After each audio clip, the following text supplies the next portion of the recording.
మీద గతంలో కేసీఆర్ కుట్రలు చేశారని బీఆర్ఎస్ని కేసీఆర్ని 100 అడుగుల గొయ్యి తీసి బొందబెట్టాలి అంటూ రేవంత్ రెడ్డి చేసిన వ్యాఖ్యల మీద మాజీ మంత్రి హరీష్ రావు సీరియస్ అవుతున్నారు. రేవంత్ రెడ్డి ద్రోహ చరిత్ర అంటూ హరీష్ ఒక పెద్ద ట్వీట్ చేశారు. అడుగడుగున వెన్నుపోట్లు అనుక్షణం అబద్ధాలే రేవంత్ చరిత్ర అంటూ చెప్తున్నారు. సమైక్యవాదులకు కొమ్ముగాస్తూ స్వరాష్ట్ర కాంక్షతో పోరాడిన ఉద్యమకారుల మీద తుపాకీ ఎక్కుపెట్టిన తెలంగాణ ద్రోహి రేవంత్ అంటున్నారు. చంద్రబాబు తరపున నోట్ల బ్యాగులు మోస్తూ రెడ్ హ్యాండెడ్గా దొరికిపోయిన ఓటుకు నోటు దొంగ రేవంత్ అంటున్నారు. ఎన్టీఆర్ ద్వేషించిన కాంగ్రెస్లో చేరి నమ్మిన పార్టీకి నాయకుడికి వెన్నుపోటు పొడిచిన టీడీపీ ద్రోహి రేవంత్ అంటూ హరీష్ రావు ఆ ట్వీట్లో పేర్కొన్నారు. కాంగ్రెస్ పార్టీ బీజేపీని వ్యతిరేకిస్తూ ఉంటే రేవంత్ మాత్రం బీజేపీని మోస్తున్నారు. టీడీపీపై అభిమానం కురిపించడం వెనక మతలబు ఏంటి అంటూ హరీష్ ప్రశ్నిస్తున్నారు. బీజేపీ టీడీపీ కూటమికి మేలు చేసేలా రేవంత్ వ్యవహార శైలి ఉందని, రేవంత్ రాజకీయం చంద్రబాబు కనుసన్నల్లోనే నడుస్తోందంటూ హరీష్ రావు అంటున్నారు. బీఆర్ఎస్ జెండా దిమ్మెలను కూల్చాలంటూ పిలుపునివ్వడం అంటే శాంతి భద్రతలను ప్రత్యక్షంగా దెబ్బతీయడమే. బీఆర్ఎస్ దిమ్మెలు కూలగొడితే రేవంత్ దిమ్మ తిరిగేలా బదులిస్తామంటూ హరీష్ ఆ ట్వీట్లో పేర్కొన్నారు. ఆ ట్వీట్ ఒకసారి నేను మీకు స్క్రీన్ మీద చూపిస్తాను. అట్ ది సేమ్ టైం ముందుగా రేవంత్ రెడ్డి అసలు ఏమన్నారు, దానికి హరీష్ రావు ఎలా రెస్పాండ్ అయ్యారు, ఆయన చేసిన ట్వీట్ ఏంటి అనేది కూడా నేను మీకు చదివి వినిపిస్తాను. ఒకసారి రేవంత్ రెడ్డి వ్యాఖ్యలు చూద్దాం. ముందుగా తారక రామారావు గారికి నిజమా ఈ తెలంగాణ రాష్ట్రంలో నందమూరి తారక రామారావు గారికి అభిమానులు ఉన్నారు. నారా చంద్రబాబు నాయుడు గారికి సహచరులు అనుచరులు ఉన్నారు. వాళ్ళందరికీ నా విజ్ఞప్తి ఒక్కటే, ఈ తెలంగాణ రాష్ట్రంలో తెలుగుదేశం ఉండొద్దని కక్ష గట్టి ఆ పార్టీ నాయకత్వాన్ని దెబ్బతీసిన చంద్రశేఖరరావును బీఆర్ఎస్ ను సమూలంగా 100 మీటర్ల గోతి తీసి పాతి పెట్టినప్పుడే బీఆర్ఎస్ వాళ్ళు గద్దెలు దిగాలి, ఊర్లలో బీఆర్ఎస్ దిమ్మలు కూలాలి. అప్పుడే నందమూరి తారక రామారావు గారికి నిజమైన నివాళులు అర్పించిన వాళ్ళం అవుతాము. ఆ విధంగా మనము ముందుకు వెళ్లాల్సిన అవసరం ఉన్నది. బీఆర్ఎస్ ను బొంద పెట్టాల్సిన బాధ్యత మన అందరి మీద ఉన్నది. మిత్రులారా, బీఆర్ఎస్ను బొందబెట్టడమే నిజమైన నివాళి ఎన్టీఆర్కి మనందరం అర్పించేది అంటూ ఆయన కామెంట్ చేశారు. ఈ నేపథ్యంలో బీఆర్ఎస్ దిమ్మలు కోల్చాలి అంటూ కూడా మాట్లాడారు. ఈ విషయం మీద ఇప్పుడు హరీష్ ఒక ట్వీట్ చేశారు. అండ్ ఒకసారి నేను ఆ ట్వీట్ చదువుతాను. చాలా పెద్ద ట్వీటే ఆయన చేశారు. రేవంత్ ఎలాంటి ద్రోహి అంటూ ఆయన ఒక వర్ణించే ప్రయత్నం చేశారు. సో ఒకసారి చదువుతాను నేను. ముమ్మాటికి రేవంత్ రెడ్డిది ద్రోహ చరిత్ర, అడుగడుగున వెన్నుపోట్లు, అనుక్షణం అబద్ధాలు. రేవంత్ రెడ్డి రాజకీయ ప్రస్థానమే ద్రోహాల పుట్ట. ద్రోహ బుద్ధి అనేది రేవంత్ డిఎన్ఏలోనే ఉంది. సమైక్యవాదుల కొమ్ము కాస్తూ స్వరాష్ట్ర కాంక్షతో పోరాడిన ఉద్యమకారుల మీద తుపాకీ ఎక్కుపెట్టిన తెలంగాణ ద్రోహి రేవంత్ అంటూ ఆయన ట్వీట్ చేశారు. నేను ఆ ట్వీట్ మీకు స్క్రీన్ మీద చూపిస్తున్నాను. చంద్రబాబు తరపున ఎమ్మెల్యేలను కొనుగోలు చేసేందుకు నోట్ల బ్యాగులను మోస్తూ రెడ్ హ్యాండెడ్గా దొరికిపోయిన ఓటుకు నోటు దొంగ ప్రజాస్వామ్య ద్రోహి రేవంత్ అంటున్నారు. ఎన్టీఆర్ గారు జన్మ పర్యంతం ద్వేషించిన కాంగ్రెస్లో చేరి నమ్మిన పార్టీకి నాయకుడికి వెన్నుపోటు పొడిచిన టీడీపీ ద్రోహి అంటున్నారు. సీఎం పదవి అనుభవిస్తూనే కేంద్రంలోని బీజేపీతో చీకటి స్నేహాలు చేస్తూ సోనియా గాంధీని, రాహుల్ గాంధీని వంచిస్తున్న కాంగ్రెస్ ద్రోహి రేవంత్ అంటున్నారు. కంచే చేను వేసినట్లుగా తానే ముఖ్యమంత్రి అయ్యుండి రాష్ట్ర ప్రయోజనాలకు విఘాతం కలిగించేలా బనకచర్ల లాంటి ప్రాజెక్టులకు, పొరుగు రాష్ట్రాల ప్రయోజనాలకు పనిచేస్తున్నటువంటి తెలంగాణ రాష్ట్ర ద్రోహి రేవంత్ అంటున్నారు. ఇలా చాలా పెద్ద ఎత్తున చాలా విషయాలను ఇందులో ఆయన మెన్షన్ చేశారు. మధు జాయిన్ అవుతున్నారు మనతో. మధుతో మాట్లాడదాం. నేను హరీష్ చేసినటువంటి ట్వీట్ను మీకు స్క్రీన్ మీద చూపిస్తున్నాను. మధు, రేవంత్ వ్యాఖ్యలకు హరీష్ చాలా బలమైన కౌంటర్ ఇచ్చే ప్రయత్నం చేశారు. రేవంత్దే అసలు ద్రోహపూరితమైనటువంటి చరిత్ర అంటూ చాలా విషయాల్ని గతంలో ఆయన రాజకీయ ప్రస్థానం దగ్గర నుంచి మొదలు పెడితే మధ్యలో జరిగినటువంటి చాలా ఇన్సిడెంట్స్ని ఆయన ప్రస్తావిస్తూ ఎన్ని రకాలుగా ఆయన్ని ద్రోహిగా చూపించవచ్చు అనేది ఆయన చెప్పే ప్రయత్నం చేశారు. సో ఒక రకమైనటువంటి ఒక ఫైట్ని మళ్ళీ రాజేస్తున్నట్టుంది కదా బీఆర్ఎస్ అలాగే కాంగ్రెస్ మధ్యలో. సో ఎలా చూడాలి ఈ ఫైట్, ఎటువైపు టర్న్ తీసుకోబోతోంది? ఎగ్జాక్ట్లీ రేవంత్ రెడ్డి కాస్త బీఆర్ఎస్ పైన మాట్లాడారు కాబట్టి దానికి వెంటనే కౌంటర్ ఇచ్చారు మాజీ మంత్రి హరీష్ రావు.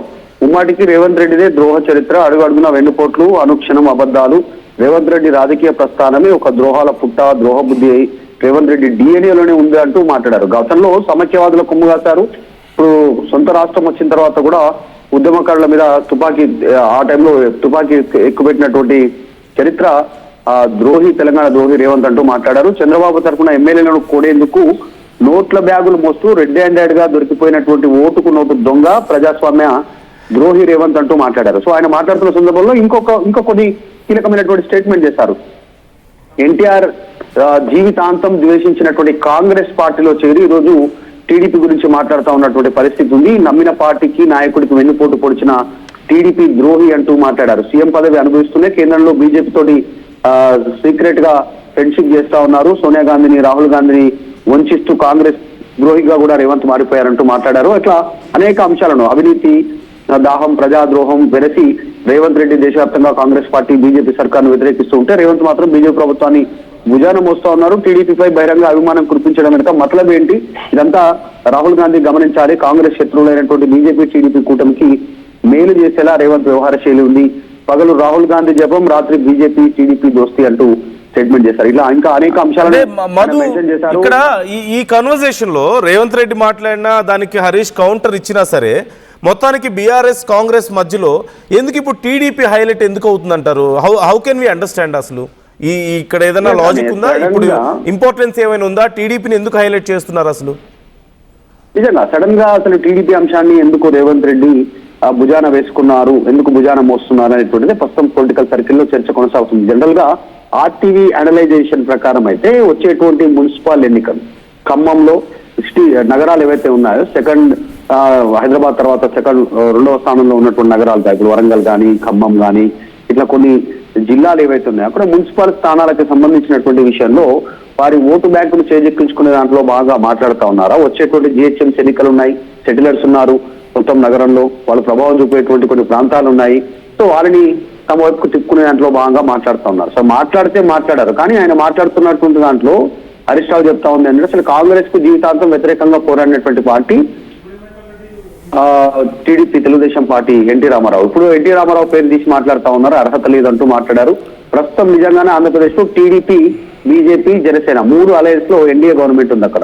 అక్కడ ఆల్రెడీ వాళ్ళ మిత్రులు అంత ఫ్రెండ్షిప్ ఉంటే కాంగ్రెస్ కు వ్యతిరేకంగా చంద్రబాబు నాయుడు పనిచేస్తా ఉంటే ఒకవైపు, చంద్రబాబు నాయుడు పార్టీని ఈ రోజు పోవడం వెనకాల ఉన్నటువంటి రీజన్ ఏంది అటువంటి స్టేట్మెంట్ చేస్తూనే శాంతి భద్రతలు కాపాడాల్సినటువంటి పోలీసుల బాధ్యత ఎటుపోయింది. సాక్షాత్తు డైరెక్ట్ గా ముఖ్యమంత్రి ప్లేస్ లో ఉన్నటువంటి వ్యక్తే ఈ రోజు రెచ్చగొట్టేలాగా, విద్వేషాలను, బహిరంగంగా నేర చర్యలను ప్రోత్సహించేలాగా మాట్లాడుతూ ఉంటే డీజీపీ ఎందుకు సైలెంట్ గా ఉన్నారు?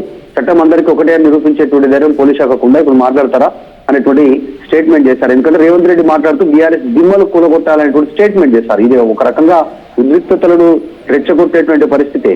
వాస్తవానికి రేవంత్ రెడ్డి మాట్లాడుతున్న దాంట్లో అసలు ఎన్టీఆర్ ని ఇందులోకి మాటల్లో భాగంగా చెప్పారు. ఎన్టీఆర్ కి నివాళి అర్పించాలంటే బీఆర్ఎస్ ఉంటుందని. అసలు ఎన్టీఆర్ కు బీఆర్ఎస్ కు సంబంధం లేదు. ఎన్టీఆర్ ఉన్న సమయంలో టీఆర్ఎస్ కానీ బీఆర్ఎస్ పార్టీ కానీ లేదు. చంద్రబాబు సంబంధించినటువంటి తర్వాత తెలంగాణ ఉద్యమం ఎన్టీఆర్ ఉన్నప్పుడు లేనే లేదు. ఆయన ఉన్నప్పుడు సెకండ్ మలి విడత ఉద్యమం. సో కావాలని ఎన్టీఆర్ కి సంబంధించిన అభిమానులని తమ వైపు తిప్పుకునే దాంట్లో బాగా మాట్లాడతారు. మరి చంద్రబాబు పేరు ఎందుకు తీసుకోవట్లేదు? ఒకవేళ రేవంత్ రెడ్డి తీసుకోవాలనుకుంటే టీడీపీ గురించి, చంద్రబాబుకు మద్దతుగా ఉండాలనుకుంటే, చంద్రబాబుకు అండగా ఉండాలనుకుంటే బీఆర్ఎస్ ఉంటుంది అనేటువంటి స్టేట్మెంట్ చేయాలి. మరి ఆ స్టేట్మెంట్ రేవంత్ రెడ్డి ఎందుకు చేయట్లేదు? ఎందుకు ఎన్టీఆర్ పేరుని తీసుకుంటున్నారు? సో ఇలా రకరకాల పొలిటికల్ సర్కిల్లో చర్చ అయితే కొనసాగుతుంది. ప్రస్తుతం ఈ హింస ప్రేరేపించేటువంటి వ్యాఖ్యలపైన డీజీపీ చర్య తీసుకోవాలి అనేటువంటి స్టేట్మెంట్ అయితే హరీష్ రావు ట్వీట్ రూపంలో చేశారు. అంటే టీడీపీ సెంటిమెంట్ ఇంకా అంత స్ట్రాంగ్గా ఉందంటారా మధు? ఇప్పుడు కాంగ్రెస్ ప్రభుత్వం అధికారంలో ఉండడం, మరోవైపు బీఆర్ఎస్ గతంలో చాలా కాలం పాటు 2 దఫాలుగా పరిపాలించడం మనం చూసాం. వీటన్నిటిని దాటుకొని ఇప్పుడు రాబోతున్నటువంటి జిహెచ్ఎంసీ ఎన్నికల్లో కానీ, మున్సిపల్ ఎన్నికల్లో కానీ టీడీపీ అంత పెను ప్రభావాన్ని చూపించే పరిస్థితుల్లో ఉందా నిజంగా? లేకపోతే ఈజ్ దేర్ ఎనీ దీని వెనక ఇంకేదైనా కారణాలు మనం చూడొచ్చు అంటారా? అంటే జనరల్ గా టీడీపీకి ఇప్పుడు నిలబడి గెలిచేటువంటి సత్తా టీడీపీకి రాష్ట్రంలో లేకపోయి ఉండొచ్చు. కాకపోతే కాస్త ప్రభావం చూపే పరిస్థితి ఉంది. జనరల్ గా టీడీపీని అభిమానించేటువంటి వాళ్ళు కానీ, తర్వాత ఎన్టీఆర్ ని అభిమానించేటువంటి అభిమాన సంఘాలు కానీ కాస్త ప్రభావం ఉండొచ్చు. తర్వాత ముఖ్యంగా అక్కడ నుంచి వచ్చి ఇక్కడ సెటిల్ అయినటువంటి వాళ్ళు ఖచ్చితంగా కాస్త ప్రభావం చూపే పరిస్థితులు ఉంటాయి ఓట్ల రూపంలో, ఓట్ల శాతంలో. సీట్లు గెలిచేటువంటి సిచ్యువేషన్ ఉండకపోవచ్చు. గెలిచినా అది ఇతర టీడీపీ ద్వారా గెలిచేటువంటి సిచ్యువేషన్ ఇక్కడ లేదు. అది కాంగ్రెస్ రూపంలోనో, బీజేపీ రూపంలోనో, లేకుంటే మళ్ళీ బీఆర్ఎస్ రూపంలోనో ఇక్కడ నుంచి టికెట్ తీసుకుని గెలిచే పరిస్థితి ఉంది. కానీ టీడీపీ గుర్తు పైన గెలిచి మళ్ళీ అందులోనే కంటిన్యూ అయ్యేటువంటి సిచ్యువేషన్ లేదు. మనం చూసాం ఎల్రమణ డైరెక్ట్ గా పార్టీ ప్రెసిడెంట్ టీడీపీకి సంబంధించి, తెలంగాణ శాఖకు సంబంధించి ఆయన బీఆర్ఎస్ పార్టీలో పోయి జాయిన్ అయ్యారు. ఇప్పుడు ప్రెసిడెంట్ ఎమ్మెల్సీగా ఉన్నారు. సో దాదాపు ఇక్కడ టీడీపీ కనుమరుగైపోయింది.